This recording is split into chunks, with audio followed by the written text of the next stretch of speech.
Olá, meu doutor e minha doutora, muito bom dia, boa tarde ou boa noite para você que nos acompanha aqui no canal. Ontem nós tivemos aí o segundo dia de julgamento da revisão do FGTS. E aí, você acredita que aquele pedido do ministro Marques Nunes ali representou um ponto para o trabalhador ou representou um ponto para o governo?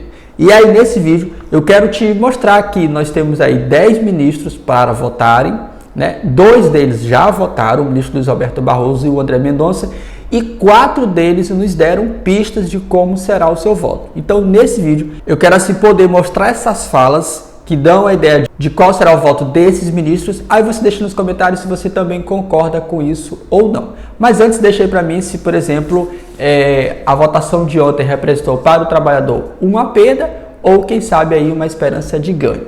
Mas uma curiosidade sobre essa ação do FGTS essa ação, a ADI 5090, a pergunta que eu me faço é para falar sobre as perdas do FGTS do trabalhador ou é para falar sobre as perdas futuras que o governo pode vir a ter? Porque o que mais se fala nessa ação é sobre as perdas do governo. Parece que o objeto da ação se perdeu mesmo. Não é mais o FGTS, não são mais as perdas do trabalhador, são as perdas que o governo terá. Isso você pode ver, por exemplo, na fala ontem do ministro Cássio Nunes. Vamos ouvir o que ele falou sobre essas possíveis perdas do governo, que isso até assustou ele. Vamos só ouvir. E me deparei com números um pouco assustadores, inclusive para o ano 2024, em que a União eventualmente teria que complementar entre 1,5 bi e 5,4 bilhões. Tá, então interessante. Ele fala de uma possível perda para o próximo ano aí de 1,5 a 5,4 bilhões de reais. Tá, mas será que ele também calculou as perdas do trabalhador ou ele está só preocupado com as perdas do governo? E aí ele diz algo interessante, o Cássio Nunes, né? Que a ação do FGTS, ele vai falar assim. Um brocardo que todos nós já ouvimos, né? Que canja de galinha e cautela não faz mal para ninguém. Canja de galinha e um pouco de cautela não faz mal a ninguém. Ou seja, galera, esperar um pouco mais para decidir sobre essa revisão do FGTS não vai fazer muita diferença para vocês, não vai nem impactar vocês. Mas ele tem que lembrar que essa ação foi protocolada em 2014. Essa ação não é de hoje, é desde 2014. Esse já é o 4º encontro e mais uma vez foi suspenso. Para você que ainda não sabe, a ação do FGTS, o ministro Cássio Nunes pediu lá o quê? Pediu vistas. Eu não sei se ele não está enxergando direito, não é isso, viu?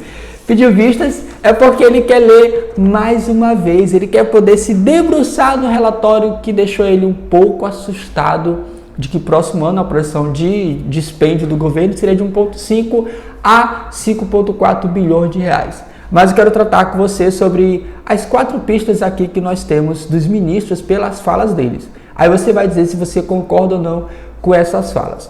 A primeira fala é da própria ministra Rosa Weber. O que ela disse?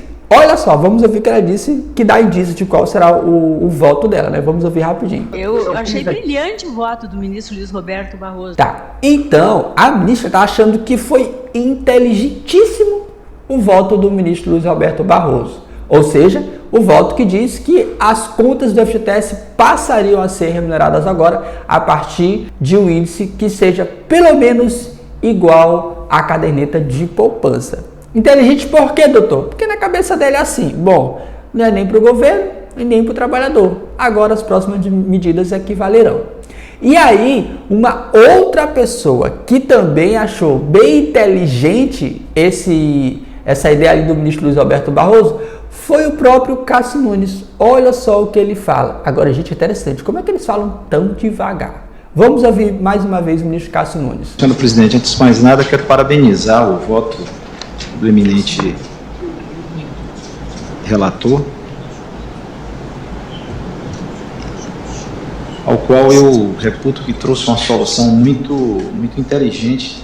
Então tá, mais um que achou inteligente, porém ele só quer fazer os cálculos ali das perdas para ele avaliar aquilo com calma, mas também ele dá indícios de que ele vai seguir o relator ministro Luiz Roberto Barroso. Então nós teríamos aí o Barroso, o André Mendonça, que seguiu o voto do relator, nós temos a Rosa Weber e nós temos o Cássio Nunes, que vai dar dando sinais de que vai seguir sim o relator. Aí, um outro que nós temos uma pista foi através da fala aí do representante da Caixa Econômica, que disse que numa conversa que ele teve com o ministro numa reunião, ele disse o quê? O ministro Fachin disse que essa revisão do FGTS seria um Robin Hood às avessas. Olha só, né?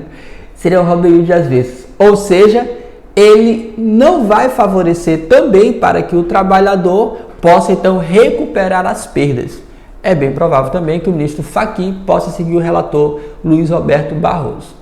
E o outro que também deu indícios ontem foi o próprio ministro Luiz Fux. Então nós temos Rosa Weber, Fachin, Luiz Fux e Cássio Nunes. O Luiz Fux também disse ontem o quê pro Cássio Nunes? Cássio Nunes, não olhe só as despesas do governo. Olhe também o lado de que o FGTS é de propriedade do trabalhador. Então, os sinais que nós temos são: Roberto Barroso já confirmou, André Mendonça já confirmou. Aí nós temos Rosa Weber, que elogiou muito o voto do ministro Luiz Roberto Barroso. Nós temos o Cássio Nunes, que também elogiou, porém só queria ali poder avaliar o cálculo que a AGU apresentou em relação às perdas que o governo teria que ter próximo ano para desembolsar de dinheiro, na verdade, mas também concorda com essa ideia, ok? Nós temos um outro que também concordou e achou brilhante essa ideia, foi o ministro Fux, e o outro que disse que essas perdas aí, se calculadas, seriam um Robin Hood às vezes, foi o ministro Edson Fachin. Então nós teremos aí 5 votos seguindo o relator Roberto Barroso, aí nós teremos 6 votos. Então, como nós temos 10 ministros, 5 seguindo ele, serão 6 votos ali de acordo com o relator. Ou seja, as contas do FGTS passam a ser remuneradas com o índice pelo menos igual da poupança. Então, a estimativa, sim, é que aconteça isso, gente. Infelizmente, o cenário parece caminhar para isso. Isso não quer dizer que é isso, mas parece sim caminhar para esse lado. E aí tem que se fazer o quê? Fazer aquilo que o ministro Luiz Roberto Barroso diz. Tentar pelas vias legislativas ou acordos aí com o próprio governo federal. Infelizmente, essas são as nossas notícias a respeito da revisão do FGTS, que não são tão boas assim. Eu lembro que eu disse aqui no canal que essa revisão só não seria aprovada, né? É claro que estava na cara que ela teria modulação, se alguém pedisse vistas. E aí eu disse que uma ideia que quem pediria vistas seria o próprio ministro ali, André Mendonça, porque ele era o mais novo, porém, o mais novo empossado. Porém, o ministro Cássio Nunes foi quem pediu vistas. E aí o prazo dele é de até 90 dias. Então ele tem até 90 dias para devolver ali aquela análise que ele fez para poder então iniciar novamente aí as votações da revisão do FGTS. Com isso, a pergunta que nos fica é: você pode entrar com a sua ação? Gente, enquanto não for decidido, entre com a sua ação, porém entre com a sua ação sem advogado. Você já sabe passo a passo aqui todo bonitinho, tá bom? Então é isso, mas é claro, se você desejar contratar um advogado, aí é a sua escolha, tá bom? Então é isso, um grande abraço, todo equilíbrio e até o próximo vídeo.